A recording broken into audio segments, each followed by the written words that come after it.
fait, ce que je vous conseille pour le stage, dans votre choix de stage, choisissez quelque chose qui vous intéresse, qui vous allume et choisissez avec votre cœur vos 7 ou 8 premiers choix. Faites ce que vous voulez. Choisissez pas parce que c'est facile ou parce que vous ne connaissez pas. Non. Choisissez quelque chose que vous aimez, que vous allez pouvoir vous dépasser puis que vous trouvez que les 25 jours vont pouvoir vraiment être très enrichissants pour vous parce que c'est votre stage final. C'est l'occasion de vous dépasser. Faites vos travaux à l'avance. On ne pourra jamais mettre assez d'emphase là-dessus. Les travaux sont quand même assez lourds. C'est nouveau, c'est une recension des écrits. C'est pas quelque chose qu'on faisait vraiment. Avant, on faisait des rôles de documentaliste. Donc, c'était un article scientifique, des clubs de lecture où on partageait justement ce qu'on avait appris. Là, c'est vraiment une recension des écrits. C'est plus large. Il faut vraiment lire beaucoup d'articles. Ça prend quand même assez du temps. Ça se fait bien, par contre. Ça se fait bien si on commence tôt, si on commence à l'avance. C'est sûr qu'à la dernière minute, ça devient beaucoup plus compliqué, dans le fond, de lire tous les articles qui est attendu de nous, justement, pour donner le portrait de ce qui est notre population. Moi, le meilleur conseil que je dirais, vous allez voir, vous allez faire un ordonnancement, vous allez être super exigeant, vous allez aussi fixer des objectifs qui sont parfois peut-être irréalistes. Moi, de mon côté, l'ordonnancement m'a servi à me dire t'es pas mal toujours en retard. Mais c'est la seule constante que j'ai trouvée, c'est que j'étais tout le temps en retard, sauf à la date de remise. Puis je pense que c'est ça qu'il faut retenir, c'est que tu peux être en retard dans ton ordonnancement personnel, mais que la date de remise est toujours la même. Je pense que c'est ça qui m'a forcé à avancer et à rester motivé.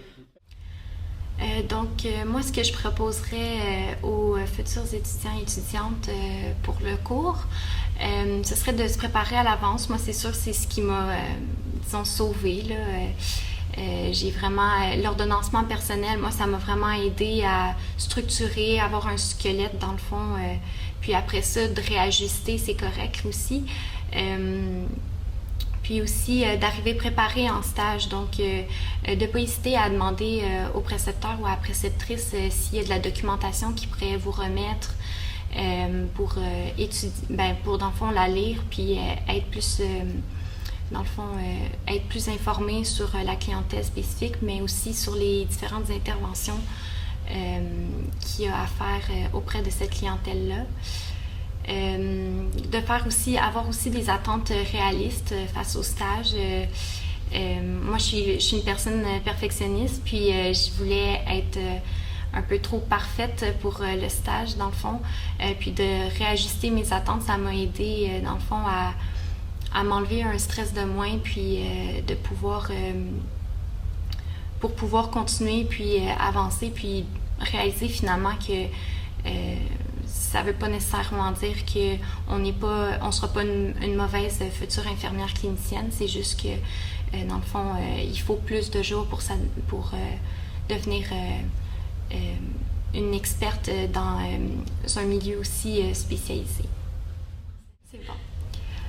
Donc, ce que je recommanderais aussi aux futurs étudiantes puis étudiants, ce serait peut-être de discuter régulièrement avec le précepteur ou la préceptrice pour toujours avoir à jour, dans le fond, mettre à jour les attentes face au stage,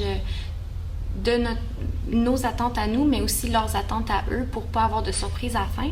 Puis moi, justement, ça m'a aidé à m'enlever un poids sur les épaules parce que en discutant avec elle, c'est aussi elle qui m'a fait réaliser que c'était un milieu, dans le fond, spécifique, puis que c'était pas facile d'être...